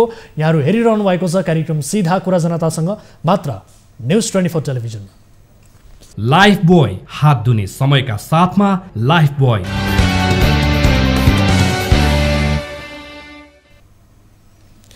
ब्रेकपछि स्वागत छ दर्शकहरू कार्यक्रम सीधा कुरा जनतासँगमा। अब अर्को विषय, नेपालले नयाँ नक्सा जारी गरेको 2 वर्ष पुग्न लागिसक्यो, अझै पनि कतिपय सरकारी निकाय पुरानो नक्सामा झुक्किन छाडेका छैनन्। प्रदेश सभाको कार्यकाल नै सकिएला कि भन्ने संशय भइरहेका बेला प्रदेश नम्बर 2 ले हालै आफ्नो निवारण गरेको छ। मधेस प्रदेशका रूपमा आफूलाई चिनाएको यो प्रदेशले माघ 3 मा प्रकाशित गरेको राजपत्रमा भेटियो पुरानै नक्सा। यो विषय सार्वजनिक भए लगत्तै प्रदेश सरकारले आफ्नो त्रुटि तत्काल सच्याएको छ। मधेस प्रदेशको राजपत्रबाट देशको चुच्चे नक्सा गायब हुनु साजिस वा भूल? टिभी जर्नलिस्ट दिलीप सहनीको सहयोगमा तयार पारिएको विशेष रिपोर्ट हेर्नुहोस्। मध्य प्रदेश सरकारले राजपत्रमा प्रकाशित गरेको निशान छाप सच्याएको छ।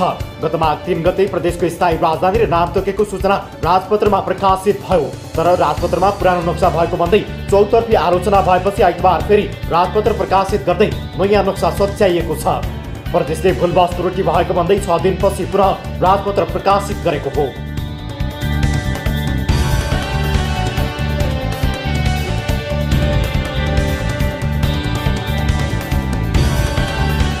वर्कमसम्म 2077 जेठ 7 गते नेपालले नयाँ नक्सा जारी गरेको थियो। संसदले नक्सामा छुटेको लिम्पियाधुरा लिपुलेक र कालापानी समेटेर 2 वर्ष अघि राजनैतिक तथा प्रशासनिक नक्सा जारी गर्यो। तर पछिल्लो समय चुच्चे नक्सालाई नसमेटी सरकारी निकायबाट केही गम्भीर त्रुटि हुने गरेका छन्। परराष्ट्र मन्त्री सहभागी कार्यक्रमबाट हरायो नेपालको चुच्चे नक्सा। वर्कमसम्म 2077 माघमा नेपाल भारत सीमा विवाद उत्कर्षमा रहेका बेला परराष्ट्र मन्त्री प्रदीप ग्यावाली भारत भ्रमणमा गए। परराष्ट्र मन्त्री भारत गएका बेलामा नेपालले आफ्नो नक्सामा समेटेको कालापानी लिपुलेक र लिम्पियाधुराबारे वार्ता हुने अपेक्षा गरिएको थियो, तर त्यसो भएन। उल्टै दुई देशका मन्त्रीहरूको संयुक्त आएको कार्यक्रमको ब्यानरबाटै चुच्चे नक्सा बेपत्ता बनाइयो। राष्ट्रपतिले दिने मेडलमा पनि गायब थियो चुच्चे नक्सा।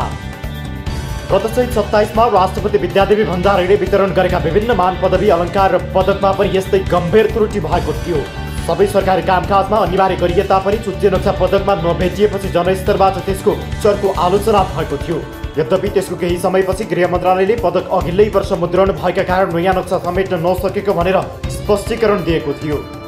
ओलीले चुच्चे नक्सा भएको पाठ्य पुस्तक नै रोकेका थिए। वर्कमसम्म 2077 असोजमा शिक्षा मन्त्रालय अन्तर्गतको पाठ्यक्रम विकास केन्द्रले कक्षा 9 देखि 12 सम्मका विद्यार्थीका लागि चुच्चे नक्सा समेटिएका किताब प्रकाशन गर्यो। तर मन्त्री परिषदमा स्वयं तत्कालीन प्रधानमन्त्री केपी शर्मा ओलीले नयाँ नक्सा समेटिएको किताब तत्काल वितरण नगर्न निर्देशन दिए। त्यसपछि नक्कली राष्ट्रवाद देखाएको भन्दै तत्कालीन सरकार र सरकारका प्रधानमन्त्री ओलीको सडकदेखि सदनसम्म विरोध भएको थियो। कालापानी क्षेत्र समेत समेटेर सरकारले नयाँ नक्सा जारी गरेको यो जेठ महिनामा 2 वर्ष पुरा हुन्छ। अहिले पनि कतिपय सरकारी निकायले नयाँ नक्सा अद्यावधि गरेका छैनन्। यही कारण यस्ता गम्भीर त्रुटि सरकारी लेभलबाटै देखिने गरेका छन्।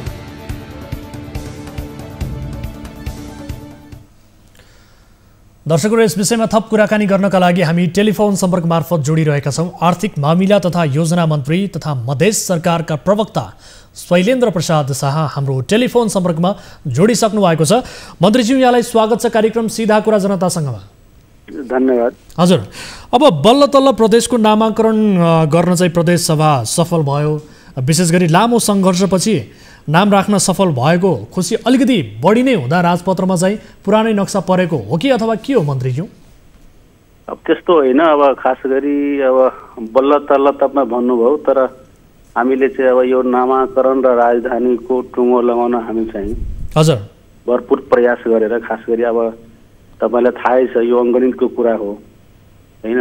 त्यही पनि हामीले चाहिँ यो वर्ष हामीले चाहिँ सहमतिको आधारमा नभए पनि मतदानकै आधारमा चाहिँ हामीले चाहिँ टुङ्गो लगायौँ।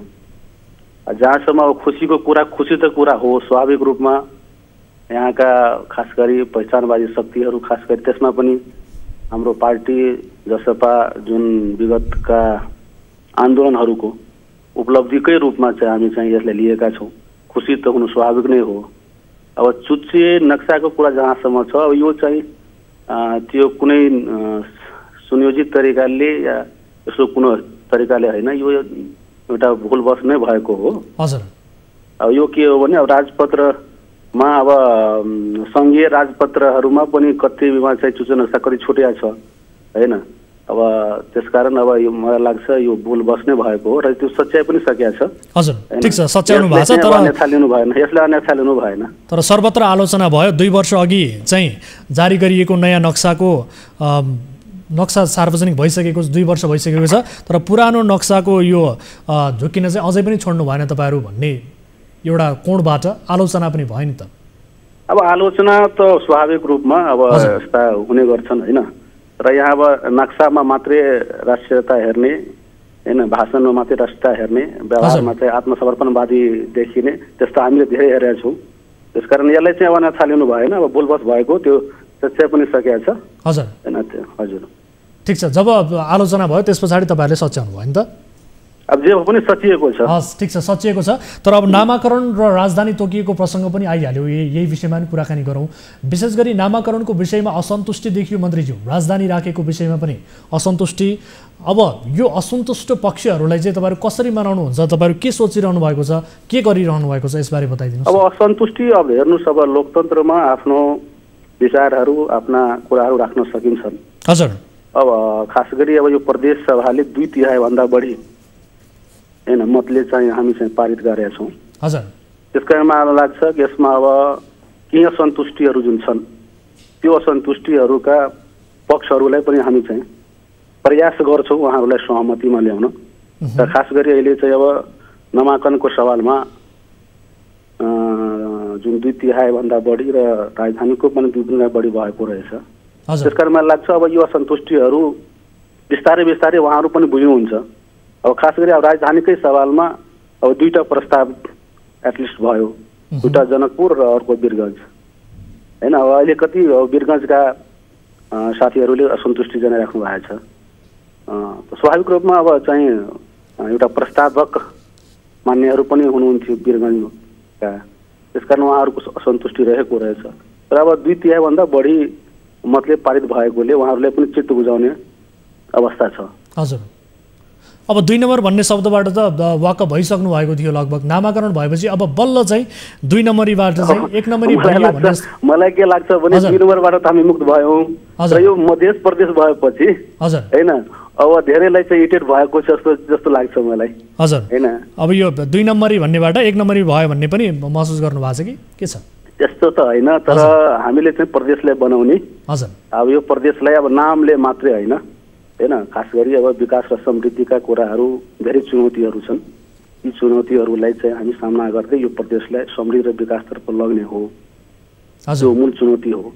स्वाभाविक रूपमा यो नाम चाहिँ हाम्रो चाहिँ पहिचानको आधारमा खास गरी हामीले जुन लड्दै आएका थियौँ हैन, एउटा खास गरी त्यसले चाहिँ हामी चाहिँ सफलता पाएका छौँ। यो आन्दोलनको उपलब्धि नै हो, हाम्रो मधेस जनविद्रोह जनयुद्ध भनौँ हैन, यिनीहरूका उपलब्धि स्वरूप नै यो चाहिँ मध्य प्रदेश भएको चाहिँ यो खुसी नै हो हामी।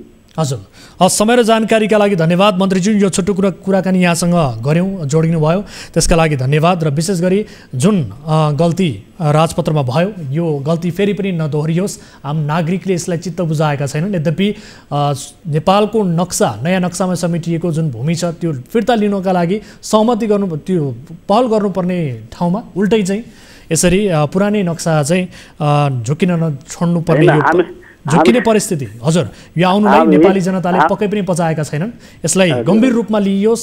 निश्चित रूपमा हजुर यस पक्षमा हामी छौँ र खास गरी राष्ट्रियताको सवालमा हजुर हामी मधेसी भन्दा बढी राष्ट्रियता होइन कि हामी बोर्डरको, त्यसमा पनि यो प्रदेश खास गरी यो मध्य प्रदेश भनेको पुरै प्रदेशै तपाईँले चाहिँ हामी चाहिँ बोर्डरको साइडमा छौँ। यहाँका मधेसी जनता सधैँ चाहिँ यो पीडाबाट हामी चाहिँ भोगिरहेका छौँ। त्यसकारण यो सन्दर्भमा हामी एकदम सचेत छौँ र यो भूमि ल्याउनको लागि हाम्रो यो प्रदेश मात्रै होइन, हामी मधेसी जनता तयार छौँ, तर अगाडि बढ्नु पर्यो नि त। अगाडि बढ्नका लागि तपाईँहरूले पनि आफ्नो तर्फबाट पहल गर्नु पर्यो। धेरै धेरै धन्यवाद। हस् मन्त्रीज्यू, समय दिनुभयो, धन्यवाद। दर्शक महानुभावहरू, यस विषयमा हामीले कुराकानी गऱ्यौँ। यद्यपि सच्याइएको छ, तर जब आलोचना हुन्छ, जब चाहिँ यो विषय विवादको विषय बन्छ, त्यस पछाडि मात्रै सच्चिने किसिमको प्रवृत्ति देखिएको छ। हामीले 2-4वटा प्रसङ्गसहितको रिपोर्ट यहाँहरू समक्ष प्रस्तुत गऱ्यौँ। विशेष गरी सरकारी स्तरबाटै कुन किसिमको सरकारी निकायबाटै कुन किसिमको गल्ती हुन्छ र त्यसलाई पछि आम नागरिक स्तरमा विवाद भइसके पछाडि, आलोचना भइसके पछाडि मात्रै सच्याइने किसिमको जुन प्रवृत्ति छ, यो रिपोर्ट हामीले यहाँलाई देखाएका छौँ। र खैर, नयाँ नक्सामा जारी गरिएको जुन नयाँ नक्सामा समेटिएको जुन भूमि छ, यो भूमि अझै पनि फिर्ता भएको स्थिति छैन। यसका लागि पनि सरकारले आफ्नो तर्फबाट पहल गर्नुपर्ने स्थिति देखिएको छ। सोही कारण पनि यो भूमि फिर्ता नभएका कारण पनि नेपाली नागरिकमा एक किसिमको त्यो आक्रोश छ। सोही आक्रोशलाई लिएर सामाजिक सञ्जालमा आज जुन किसिमको विवाद टिका टिप्पणीहरू देखिए, यही टिप्पणी पश्चात सच्याइएको स्थिति छ। यो विषयलाई यही बिट पारौँ। अब अर्को विषयतर्फ यहाँको ध्यान आकर्षण गराउन चाहन्छु। उदयपुर गाईघाटका श्याम भुजेलका 3 मध्ये महिला छोराको दुबईमा निधन भयो। जेठा सम्पर्कविहीन छन्। अवैध रूपमा मान्छे ओसार पसार गर्ने सुमन घिमिरेले ती दाजुभाइलाई दुबई पुर्याएका थिए। 2 मध्ये एकको मृत्यु भएको पत्र पुग्यो, अर्का छोरा जेल परेको खबर छ। विपन्न आर्थिक अवस्थाका भुजेल परिवारले जसो तसो ऋण दान गरेर 2 लाख बढी बुझाए र सब नेपाल ल्याए। तर बेपत्ता रहेका अर्का छोरा खोजिदिने भने कोही पनि भएन। विकास र प्रकाशकी दिदी हाम्रै कार्यालयसम्म आएर धरधरी रोइन्। यो रिपोर्ट हेर्नुहोस्।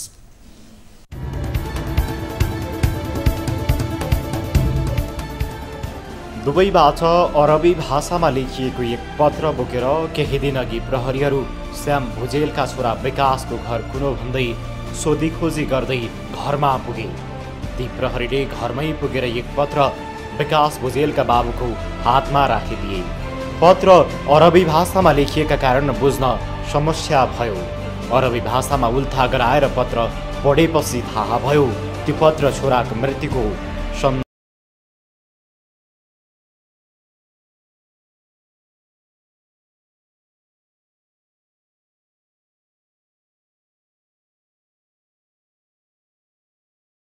मानव तस्करहरूले उदयपुर गाईघाटका एकै परिवारका 2 भाइलाई दुबई पुर्याए। दुबई जाने मध्ये जेठा 22 वर्षका प्रकाश भुजेल 4 महिनादेखि बेपत्ता छन्। 21 वर्षका माइला विकास भुजेलको त्यही निधन भइसक्यो। 2 छोराको पेर्डे आमा बुबा विक्षिप्त अवस्थामा छन्। दुबईमै मृत्यु भएका माइला विकासको शव ल्याउन ऋणदान गरेर 2,80,000 बुझाए र विकासको शव नेपाल ल्याए। तर आर्थिक रूपमा विपन्न भुजेल परिवारमा यस्तो वज्रपात परेपछि अर्को छोराको खोजी गरिदिन हारगुहार गर्ने अहिले प्रकाश र विकासका दिदी सोस्थानी भुजेल मात्रै छिन्। केही दिन अघि सोस्थानी र उनलाई सहयोग गर्ने 2 छिमेकी हाम्रो कार्यालयसम्म आइपुगे।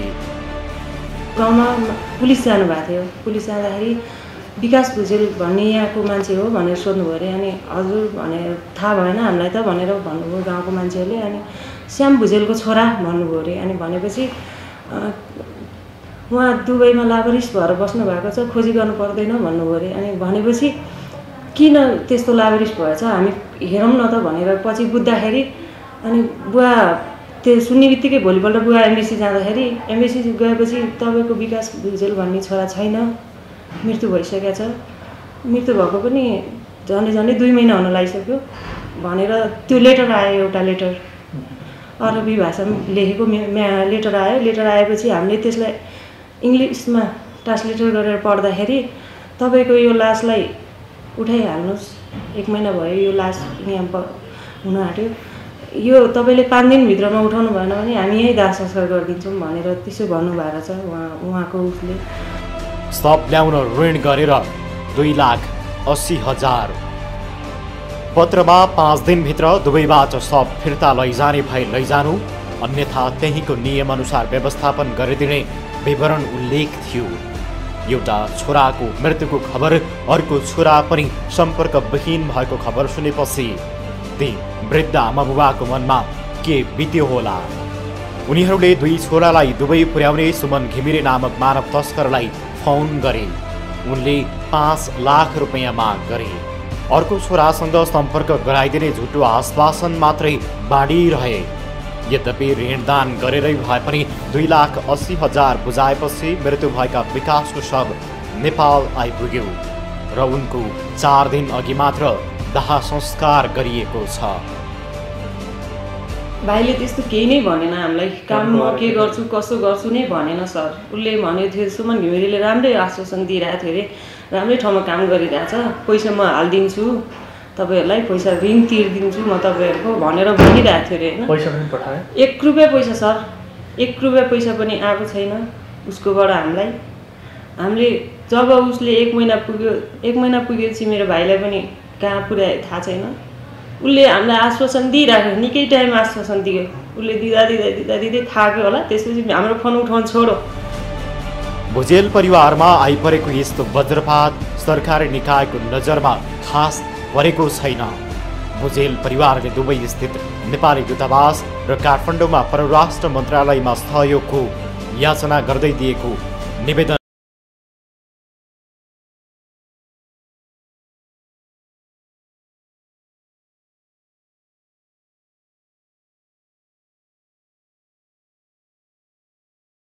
सहयोग गरिदिन आग्रह गर्दै हाम्रो कार्यालयसम्म आएकी दिदी सोस्थानीले यस्तो विपदमा सहयोग गर्ने कोही पनि नभएको बताइन्। मम्मी खाना खाँदैनन्, बेलुका पनि मेरो छोरा भन्छन्, बिहान पनि मेरो छोरा भन्छन्।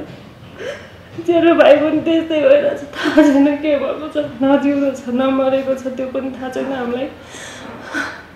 त्यही भएर खोजी पाऊँ हजुर, तपाईँहरूले यति सकिदिनुहुन्छ भने बिन्ती छ मेरो भाइलाई खोजी पाऊँ।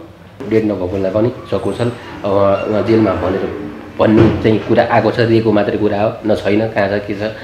यो चाँडोभन्दा चाँडो अब यो त्यो अर्को त गएको त गइहाल्यो, नगएकोलाई पनि सकुशल झिकाउनु पाइयो भने धेरै राम्रो। माइला विकासको निधन भएको खबर सुनिए पनि जेठा प्रकाश देवीतै फर्किने आशा गरिएको छ। भिजिट भिसामा प्रकाश र विकासलाई दुबई पुर्याउने सुमन घिमिरेले प्रकाश दुबईको जेलमा रहेको खबर दिएका छन्। उनको यकिन सूचना समेत भुजेल परिवारसँग छैन।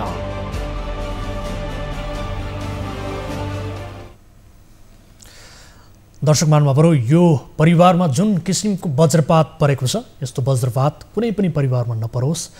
विशेष गरी एउटा छोराको निधन भयो भनेर सब बुझ्नका लागि भनेर पत्र आउँछ र अर्को छोरा भने बेपत्ता छ।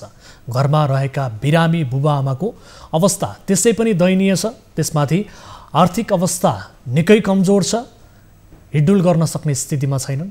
तर यो किसिमको पीडादायी अवस्थाबाट परिवार गुज्रिएको छ। खैर, प्रकाश अझै पनि बेपत्ता रहे तापनि उनको सकुशल रूपमा उनी फर्कने आशा पनि यो परिवारमा छ। सोही कारण पनि यो रिपोर्टलाई हामीले यहाँहरू समक्ष प्रस्तुत गरेका छौँ र यस किसिमको वज्रपात अरू कुनै पनि परिवारमा नपरोस्, हामी यही चाहन्छौँ। यति बेला भने कार्यक्रमको अन्त्यमा पनि छौँ र कोही दर्शक हामीसँग भाइबर मार्फत जोडिनु भएको छ आफ्नो समस्यासहित। उहाँहरूसँग कुराकानी गरिहालौँ। नमस्कार, को बोल्दै हुनुहुन्छ, कहाँबाट जोडिनु भयो? सर हामी दुबईबाट सर। नमस्कार सर, हामी दुबईबाट हो। हजुर, दुबईबाट। यहाँहरूको शुभ नाम, के समस्यामा पर्नुभयो? यहाँहरूको समस्या छोटोमा बताउनु होला। समस्या सर हामीलाई नेपाल निकाल्नु पर्यो सर। हाम्रो भनेर आएको, हामी एउटा काममा परे सेलरी भनेको सेलरी छैन सर हाम्रो। हजुर, 2 महिना 3 महिना 2.5 महिना भइसक्यो काम गरेको, पैसा दिँदैन कम्पनीले। हजुर, के कामका लागि जानुभएको थियो यहाँहरू?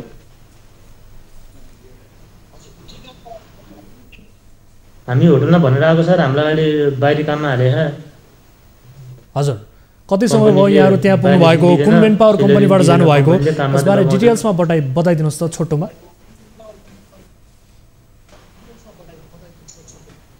हजुर, तपाईँहरू कुन मेन पावर कम्पनी मार्फत त्यहाँ पुग्नुभयो, कहिले पुग्नुभयो र के कामका लागि पुग्नु भएको थियो? र सँगसँगै अहिले ती मेन पावर सञ्चालक तपाईँहरूको सम्पर्कमा हुनुहुन्छ कि हुनुहुन्न? उहाँहरूले के भन्नुहुन्छ तपाईँहरूको समस्याप्रति?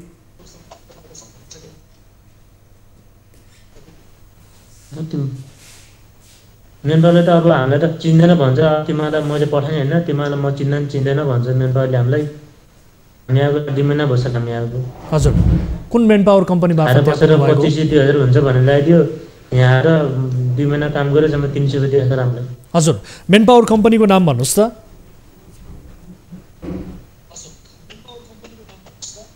राबी ट्राभल सर। हस्, यसबारे थप डिटेल्स पठाइदिनु होला। अब तपाईँहरूको चाहना चाहिँ के हो त खासमा? हामी नेपाल आउन चाहन्छौँ सर। हामी नेपाल आउने तपाईँहरूको चाहना? हस्, हामी बुझ्नेछौँ। तपाईँहरू सुरक्षित रहनु होला। अहिले नेपाल उद्धार गर्नुपर्छ सर हामीलाई। ठिक छ, अब समय अभावका कारणले तपाईँहरूसँगको यो कुराकानीलाई लम्ब्याउन सकेनौँ। थप डिटेल्स हाम्रो भाइबरमा पठाइदिनु होला। तपाईँहरूसँगको कुराकानी पनि केही प्राविधिक रूपमा प्रभावकारी हुन सकिरहेको छैन, मैले महसुस गरेअनुसार। तपाईँहरूको थप डिटेल्स हामीलाई पठाइदिनु होला। तपाईँहरूलाई मद्दत गर्ने कोसिस हाम्रो तर्फबाट पक्कै पनि रहनेछ भन्दै आजका लागि कार्यक्रमको निर्धारित समय पनि सकिएको छ। कुनै आपद विपदमा पर्नु भएको छ भने तपाईँहरूले हामीलाई हाम्रो टोल फ्री नम्बर 1660 011 2424, यसै गरी एनसेल नम्बर 98 015 7 2424 20 अर्थात् भाइबर नम्बर 9884 011 037 मा 24 घण्टा आफ्ना समस्याहरू, आफ्ना पीडाहरू तपाईँले राख्न सक्नुहुनेछ र समाजमा वरपर स्थानीय स्तरमा भएका विकृति विसङ्गति उप पनि तपाईँले खबरदारी गर्न सक्नुहुनेछ भन्दै आजका लागि कार्यक्रम सिधा कुरा जनतासँगबाट म वीरेन्द्र जैरू बिदा हुन्छु। नमस्कार।